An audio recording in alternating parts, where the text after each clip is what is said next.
Friends, நிறைய பேர் வந்து ஒரு காமனாக ஒரு ட்ரேடிங்கில் பண்ணுற மிஸ்டேக்ஸ் தான் அவங்களுடைய சைக்காலஜியில் வந்து ரொம்ப ரொம்ப பாதிக்குது. என்ன அப்படின்னு பார்த்தீங்கன்னா, அவங்களுடைய விலை ஒரு குறிப்பிட்ட தூரம் மேலே போயிடுச்சு.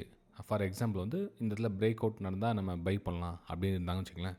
இப்போது இந்த இடத்துல பிரேக் அவுட் நடக்கிற டைமில் டக்குன்னு ஒரு ஒரு ஒரு க்ரீன் கலர் கேண்டில் வந்துச்சு அப்படின்னா, உடனே போய்ட்டு இங்கே பை பண்ணுவாங்க. அந்த எமோஷ்னல், ஏன்னா ப்ரைஸும் நிற்கவே மாட்டேங்குது, நேரம் மேலே போயிட்டே இருக்குது போயிட்டே இருக்குது அப்படின்னு. ஏன்னா இங்கே பார்ப்பவங்க பார்ப்பாங்க பண்ணலாமா வேணாம், பண்ணலாமா வேணாம், பண்ணலாமான்னு போயிட்டே இருக்கும். இந்த டாப்பில் போய்ட்டு பை பண்ணுவாங்க.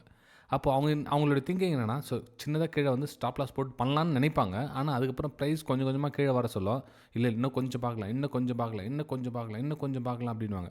ஸோ அது என்ன ஆகும், கடைசியாக வந்து இந்த பிரேக் அவுட் ஆன இடம் ரீடெஸ்ட் சப்போர்ட் எடுக்கிறதுக்காக வரும். ஆனால் இந்த மிகப்பெரிய நஷ்டமாக இருக்கும். இந்த இடத்துல பை பண்ணவங்களோட ப்ரைஸ் வந்து இங்கே மிகப்பெரிய நஷ்டமாக இருக்கும். இந்த பார்க்கலான்ற மைண்ட் செட் சேஞ்ச் ஆகிடும். ஆக்சுவலாக இங்கே பை பண்ண சொல்ல வந்து கீழே வந்தால் ரிவர்ஸ் எடுக்கலாம், ஸ்டாப் லாஸ் போடலாம், எல்லாமே கரெக்டு தான். ஆனால் ப்ரைஸ் வந்தவொடனே அந்த லாஸை போட மாட்டாங்க.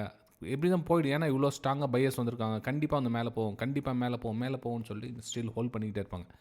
ஸோ இந்த மாதிரி தப்பை நீங்கள் பண்ணாதீங்க. உங்களுடைய ப்ரைஸ் மேலே போயிடுச்சா விட்டுடுங்க, பரவாயில்ல. இப்போ என்ன பண்ணுங்கள், உங்களுடைய ப்ரைஸ் மேலே போக சொல்ல இந்த இடத்துல வந்து பிரேக் அவுட்டில் ட்ரேட் எடுத்தீங்களா, அப்போ இங்கே ஸ்டாப் லாஸ் போட்டிங்க, இதோட இருக்கணும்.